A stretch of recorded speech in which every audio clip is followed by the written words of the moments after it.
Good evening all of you. स्वागत है आप सभी का Drona the vision YouTube channel पर। और एक बार सभी कनेक्ट हो जाएंगे। आज की क्लास में हम फिर से हाजिर हैं आपके लिए जीएस और जीके के पिछले सालों के प्रश्न पत्र पर आधारित प्रैक्टिस सेट लेकर। ठीक है, तो इससे पीछे के क्वेश्चन हमने पिछली वाली क्लास में डिस्कस कर लिए थे और आज हम डिस्कस करेंगे क्वेश्चन नंबर 21 से। ठीक है, तो ये थर्ड क्लास है हमारी जिसमें हम क्वेश्चन नंबर 21 डिस्कस करेंगे। ठीक है, क्वेश्चन क्या है देखिए, एक बार पढ़िए।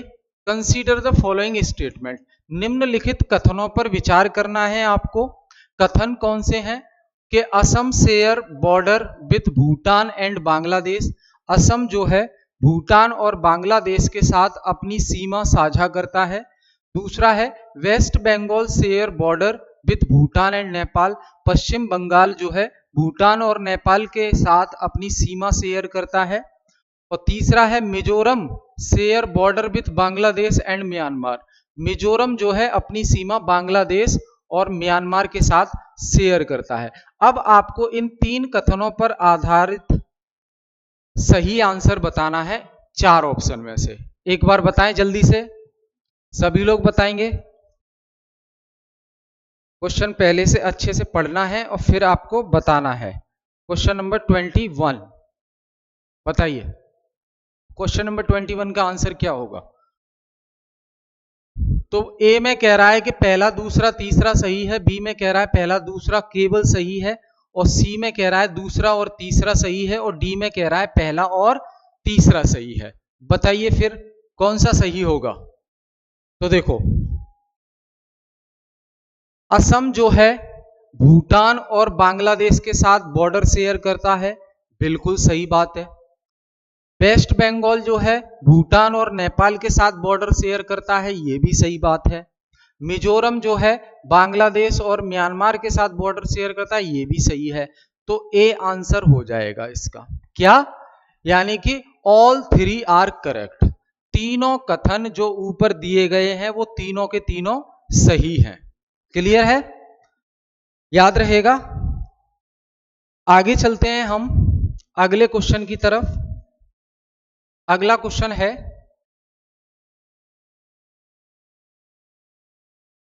अगला क्वेश्चन यहां पे पहले समझ लीजिए। ये है आपका नेपाल, सिक्किम, भूटान, बांग्लादेश, वेस्ट बंगाल। ठीक है, ये यहां पे मैप में जो क्वेश्चन आया था वो दिखा दिया है मैंने आपको। यहां देखिए इंडिया, भूटान, बांग्लादेश, और ये इंडिया बांग्लादेश। ठीक है, और यहां पे जो है भूटान ये रहा, और ये जो है नेपाल है। ठीक है, ये मैप में देख लीजिए आप जो हमने अभी डिस्कस किया है। अगले क्वेश्चन की तरफ हम बढ़ते हैं। अगला क्वेश्चन आप पढ़िए। How much time the constituent assembly took to frame the constitution of India. Bharat का संविधान बनाने में कितना समय लगा। भारत का संविधान बनाने में कितना समय लगा, बताएं। तो देखो, 2 साल 11 महीना 18 दिन, 2 साल 7 महीना 23 दिन, 3 साल 4 महीने 14 दिन, या 3 साल 11 महीने 5 दिन। तो कॉन्स्टिट्यूएंट असेंबली हमने पिछली क्लास में डिस्कस किया था, चीजें याद हो जानी चाहिए आपको। अभी देखिए एसएससी एमटीएस के एग्जाम चल रहे हैं, तो उसमें जो क्वेश्चंस पूछे जा रहे हैं, डेप्थ में जाके पूछे जा रहे हैं, तो ये चीजें आपको याद रखनी है। ठीक है, ये चीजें याद रखनी है आपको, क्योंकि बिना रिवीजन किए ये चीजें भूल जाएंगे आप। पिछली क्लास में मैंने आपको बताया था संविधान सभा के 2 काम थे। पहला, संविधान का निर्माण करना, भारत के लिए संविधान निर्माण करना। ठीक है, और दूसरा, जब तक संसद नहीं है देश में तब तक कानून बनाने का काम भी कौन करेगा? संविधान सभा करेगी। ठीक है, तो कॉन्स्टिट्यूएंट असेंबली के 2 काम थे। पहला तो मुख्य काम था उसका संविधान का निर्माण करना है, और दूसरा है क्या? दूसरा है जब तक संसद नहीं है देश में, यानी कि लोकसभा के चुनाव नहीं हुए हैं, तब तक कानून बनाने का काम भी संविधान सभा ही करेगी। क्यों? क्योंकि हम जानते हैं कि संसद की पहली बैठक यानी कि संसद ने काम करना कब से शुरू किया? तो भाई दोस्त, संसद ने काम करना शुरू किया 13 मई 1952 से। तो या तो सवाल ऐसे पूछा जाए कि संसद की प्रथम बैठक कब हुई थी, फर्स्ट मीटिंग पार्लियामेंट की कब हुई थी, तो 13 मई 1952 को, या ऐसे पूछा जाए कि संसद ने काम करना शुरू कब से किया, तो 13 मई 1952 से काम करना शुरू किया। अब जो देश आजाद हो गया था 1947 में, उसके बाद संविधान बन गया, ठीक है, संविधान को एडॉप्ट कर लिया, और फिर 1952, तो ये जो बीच का समय है इसमें कानून कौन बनाता था? संविधान सभा बनाती थी, ठीक है। इसी फीचर के आधार पर संविधान सभा का जो काम है कानून बनाने का, तो संविधान सभा की यही विशेषता इसको एक नाम भी देती है। संविधान सभा को हम मिनी पार्लियामेंट के नाम से भी जानते हैं। संविधान सभा को हम मिनी पार्लियामेंट के नाम से जानते हैं, यानी कि छोटी संसद, क्योंकि फीचर, काम, रिस्पॉन्सिबिलिटी पार्लियामेंट वाला ये संविधान सभा कर रही थी, जो कि क्या था? कानून बनाने की जिम्मेदारी, ठीक है। अब क्वेश्चन पे देख लेते हैं। तो कॉन्स्टिट्यूएंट असेंबली ने संविधान को बनाने में कितना समय लिया? तो 2 साल 11 महीने 18 दिन। 2 साल 11 महीने 18 दिन में जो है संविधान बनकर तैयार हो गया। आपको आपके भारत का संविधान मिल गया, अंग्रेजों से छुटकारा मिल गया, और जो क्राउन के रूल चलते थे ब्रिटेन में, राजा और राजरानी के जो रूल चलते थे, ब्रिटिश की पार्लियामेंट में कानून पास करके इंडिया में लागू किया जाता था, उन सब से जयराम जी की मुक्ति मिल गई आप सबको, ठीक है। अब स्वदेशी कानून आपको फॉलो करना पड़ेंगे। अब ये मत कहिएगा कि भारत के कानून भी तो बहुत से टफ कानून हैं। तो देखो, देश में शासन व्यवस्था अच्छे से चलाने के लिए, देश में कानून व्यवस्था अच्छे से चलाने के लिए स्ट्रिक्ट लॉ बनाने पड़ते हैं, ठीक है। अगर इंसान गलत काम करना बंद कर दे तो कानून की जरूरत ही नहीं है। इंसान अगर गलत काम करना बंद कर दे तो कानून की जरूरत ही नहीं है। वो खुद में ये जान पाए कि ये गलत है तो हमें ये चीज करनी नहीं है, तो कानून की कोई जरूरत नहीं है। स्टेट के पास भी, यानी कि देश के पास, सरकार के पास भी कोई हेडक नहीं रहेगा कानून बनाने से संबंधित, ठीक है। तो आंसर इसका ये ध्यान रखिए आप, इसका आंसर हो जाएगा आपका पहला ही हो जाएगा, ठीक है जी। आगे बात करेंगे हम क्वेश्चन नंबर 3। क्वेश्चन नंबर 3 की बात करेंगे। मैच लिस्ट एक्स और लिस्ट बाई और सिलेक्ट द करेक्ट आंसर। सूची एक्स और सूची बाई, एक्स लिस्ट ये है और बाई लिस्ट ये है। अब इनको मैच करना है, मिलान करना है, और उसके आधार पर जो है करेक्ट आंसर, सही जवाब देना है आपको 23, ठीक है, सही जवाब देना है आपको। तो इसका देख लेते हैं। इधर ए बी सी और डी, ये 4 ऑप्शन है और इधर है। तो first vice president of constituent assembly क्या होगा? First vice president of constituent assembly कौन होगा? और originally the only Congress member of drafting committee, केवल कांग्रेस की तरफ से जो ड्राफ्टिंग कमेटी का मेंबर था वो कौन था? और member of constituent assembly representing Rajasthan princely state, Rajasthan की जो प्रिंसली स्टेट था उसमें से कौन संविधान सभा में मेंबर चुनकर आया? कौन संविधान सभा में मेंबर चुनकर आया, ठीक है। तो देख लेते हैं इसमें क्या होगा। ये तो आपका कोड दिया है ABCD और आंसर आपको टिक करना है, ठीक है। तो ए का आंसर हो जाएगा first vice president of constituent assembly, तो इसका हो जाएगा HC मुखर्जी। संविधान सभा के पहले उपाध्यक्ष कौन थे? एक सेकंड, संविधान सभा के पहले उपाध्यक्ष कौन थे बताइए?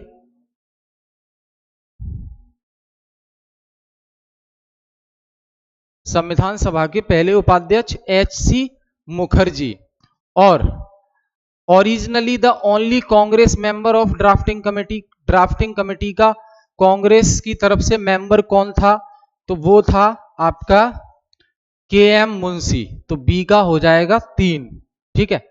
सी member of constituent assembly representing Rajasthan state, Rajasthan की जो प्रिंसली रियासत थी उसकी तरफ से कॉन्स्टिट्यूएंट असेंबली में मेंबर कौन था?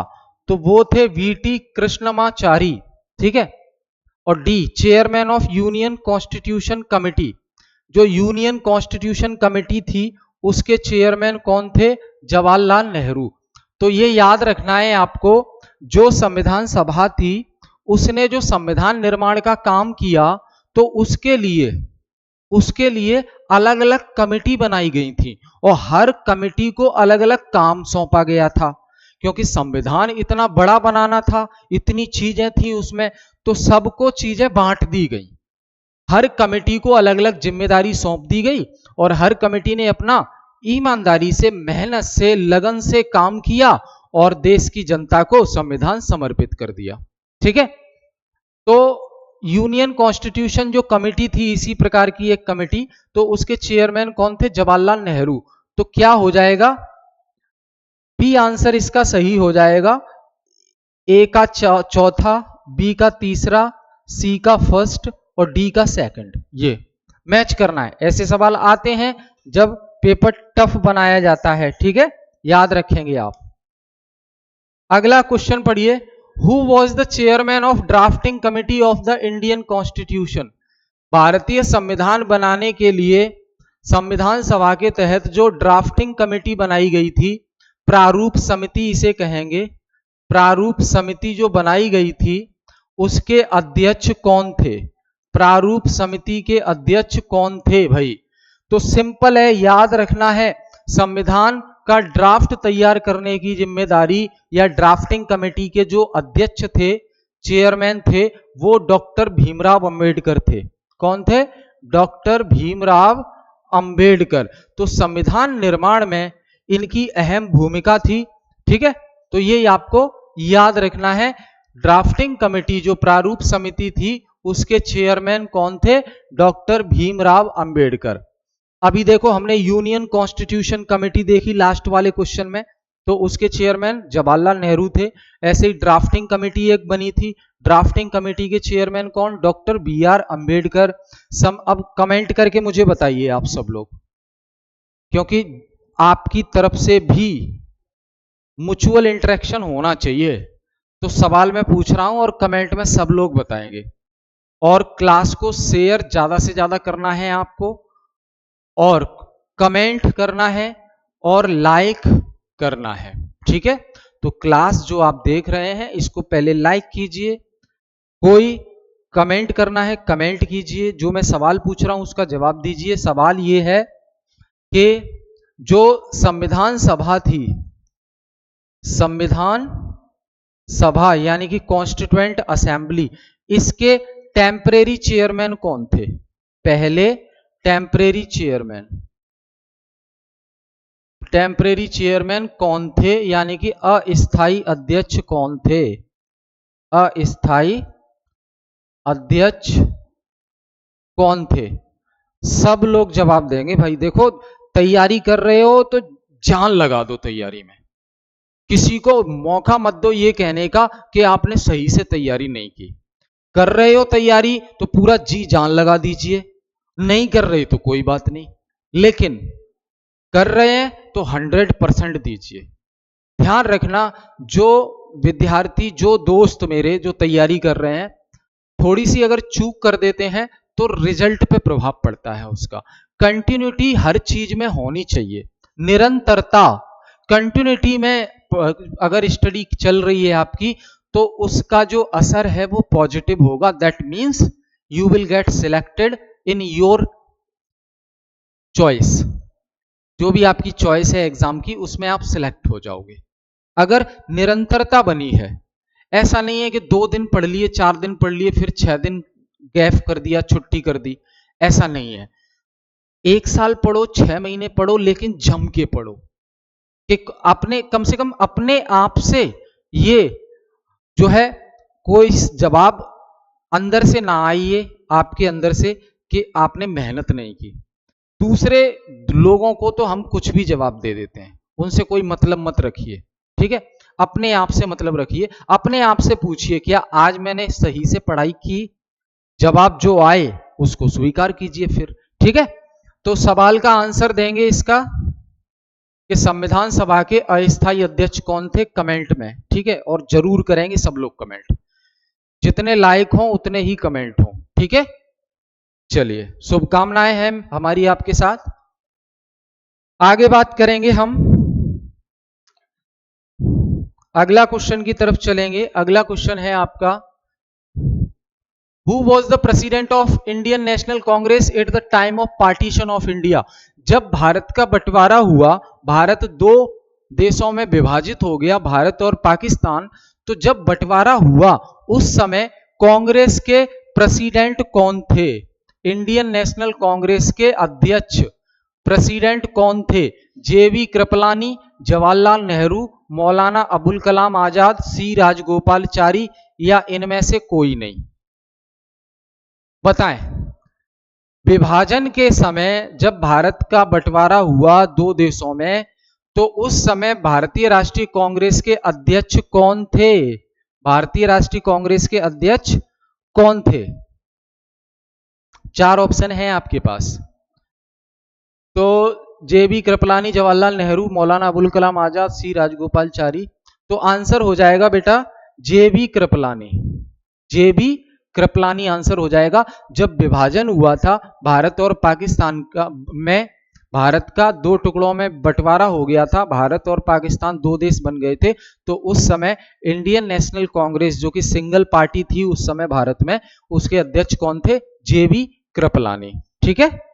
याद रखेंगे आप, जेबी कृपलानी नाम यह अहम है, याद रखना है आपको। 26वां, it will be true to classify India as, Bharat को इस प्रकार वर्गीकृत करना सत्य होगा। मतलब अगर आपसे पूछा जाए कि भारत को आप किस प्रकार परिभाषित करोगे या किस प्रकार डिफाइन करोगे, तो ये चार ऑप्शन दिए जाएं आपको, तो इनमें से भारत क्या है? इनमें से भारत क्या है? क्या भारत खाद्य घाटे वाली अर्थव्यवस्था है, यानी कि फूड डेफिसिट इकोनॉमी है? क्या भारत एक श्रम अधिशेष अर्थव्यवस्था है? भारत लेबर सरप्लस इकोनॉमी है?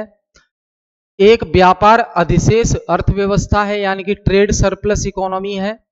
या एक कैपिटल सरप्लस इकोनॉमी है, एक पूंजी अधिशेष अर्थव्यवस्था है? मतलब क्या इंडिया में खाद्य पदार्थों की कमी है? खाद्य पदार्थों की कमी है इंडिया में?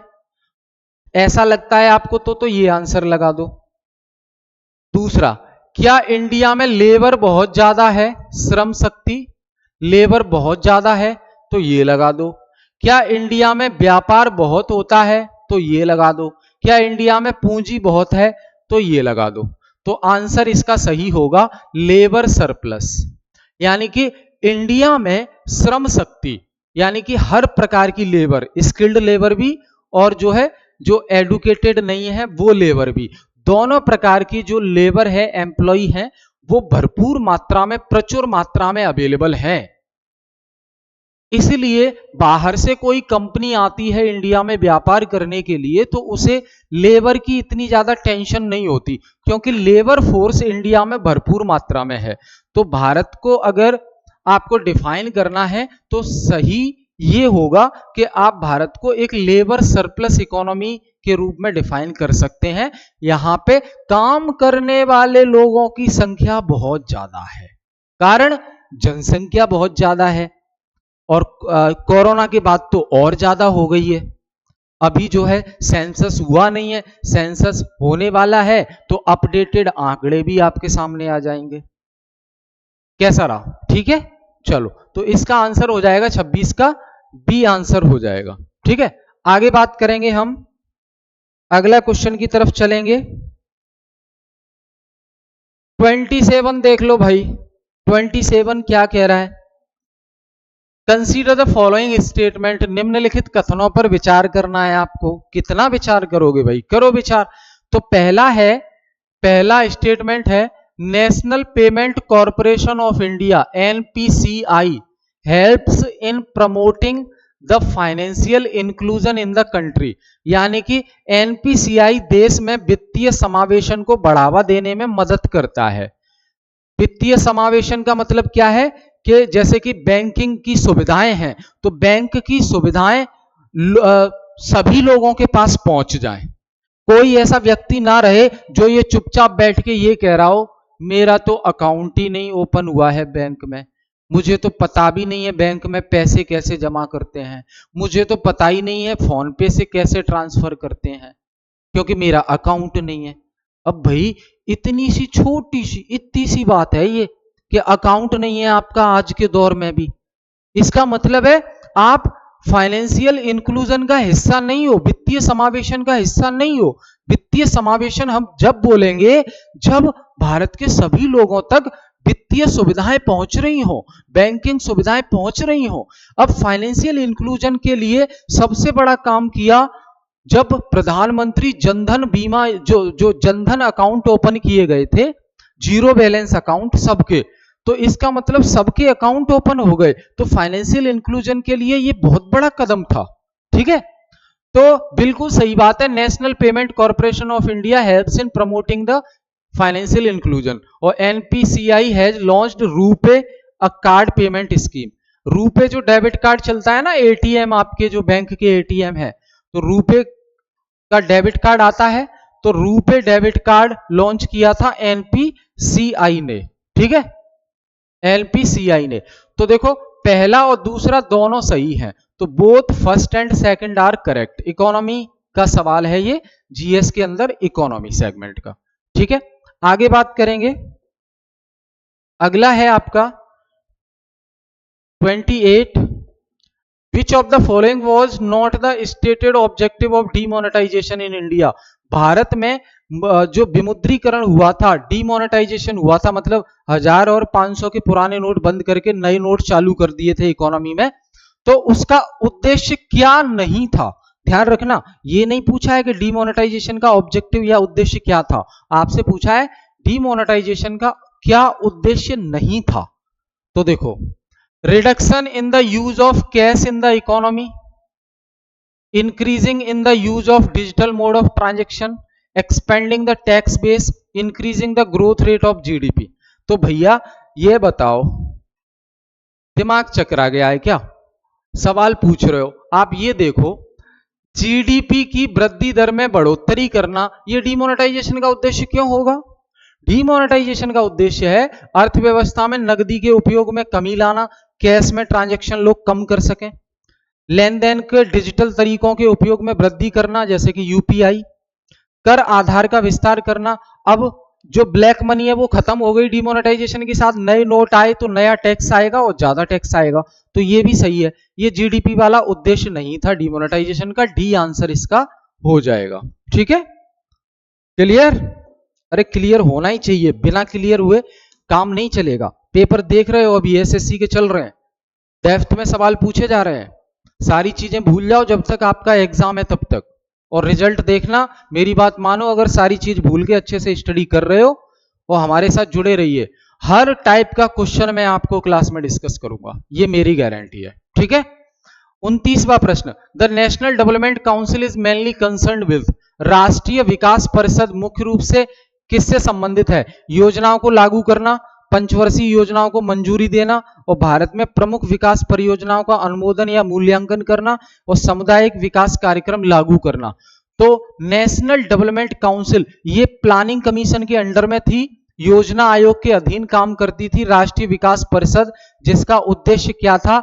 जो पंचवर्षीय योजनाएं चली थी ना 1951 से 2017 तक बनाई गई थी, लेकिन मोदी जी ने 14 में ही खत्म कर दी, क्योंकि मोदी जी आएंगे तो कुछ तो अजीब करेंगे। तो नेशनल डेवलपमेंट काउंसिल किससे संबंधित है? ये अप्रूवल देते थी 5 ईयर प्लान को, पंचवर्षीय योजनाओं को मंजूरी देने का काम था राष्ट्रीय विकास परिषद का, पंचवर्षीय योजनाओं को मंजूरी देने का काम था राष्ट्रीय विकास परिषद का। ठीक है, तो ये याद रखेंगे आप। चेयरमैन कौन होते थे प्लानिंग कमीशन के?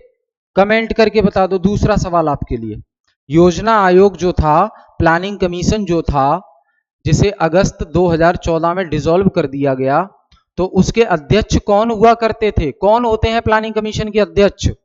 आंसर बताना कमेंट में, ठीक है, वो बताना है, ध्यान रखना आप लोग। अब लिस्ट 1 और लिस्ट 2 वाला सवाल आ गया यार, इसने बड़ा दिमाग खाया लिस्ट 1 लिस्ट 2 वाले ने, पर पेपर टफ बनेगा तो ऐसे प्रश्न आते हैं, ठीक है। एनडीए वाले एग्जाम में अधिकतर पूछे जाते हैं और एसएससी सीजीएल में भी आता है, ठीक। Match list 1 and list 2 and select the correct answer by using the code given below. ये लिस्ट 1 है, लिस्ट 2 है। अब first 5 year plan, second 5 year plan, द्वितीय पंचवर्षीय योजना, थर्ड 5 ईयर प्लान और फोर्थ 5 ईयर प्लान। अब ये कौन सा पंचवर्षीय योजना किस मॉडल पर आधारित था? तो पहली पंचवर्षीय योजना हैरोल्ड डॉमर मॉडल पे आधारित थी, दूसरी पंचवर्षीय योजना पीसी महलनोबिस मॉडल पे आधारित थी, तीसरी पंचवर्षीय योजना एस चक्रवर्ती मॉडल, क्या ये सही है? Fourth Ashok Rudra model. तो ये कोड है, कोड के आधार पे आप सिलेक्ट करके बताइए। Question number 30। तो आपका पहले का दूसरा, दूसरे का चौथा, तीसरे का पहला, फोर्थ का तीसरा, बिल्कुल सही है, बी आंसर हो जाएगा, ठीक है। पहली पंचवर्षीय योजना जिसका उद्देश्य था एग्रीकल्चरल डेवलपमेंट, कृषि विकास, वो हैरोल्ड डॉमर मॉडल पे आधारित थी। दूसरी पंचवर्षीय योजना जिसका उद्देश्य था उद्योगों का विकास, महलनोबिस मॉडल पर आधारित थी, इनका पूरा नाम है पीसी महलनोबिस। और तीसरी पंचवर्षीय योजना एस चक्रवर्ती, सुखमोय चक्रवर्ती, एस का मतलब सुखमोय, मोय मोय, सुखमोय चक्रवर्ती मॉडल पर आधारित थी। और ये चौथी वाली जो है अशोक रुद्र मॉडल पर आधारित थी, ठीक है। तो बहुत बहुत धन्यवाद आप सभी लोगों का क्लास से जुड़ने के लिए। फिर मिलेंगे नेक्स्ट क्लास में, तब तक YouTube चैनल को सब्सक्राइब कर लीजिए और क्लास को शेयर करना मत भूलिए और लाइक और कमेंट करना मत भूलिए, ठीक है। बहुत बहुत धन्यवाद।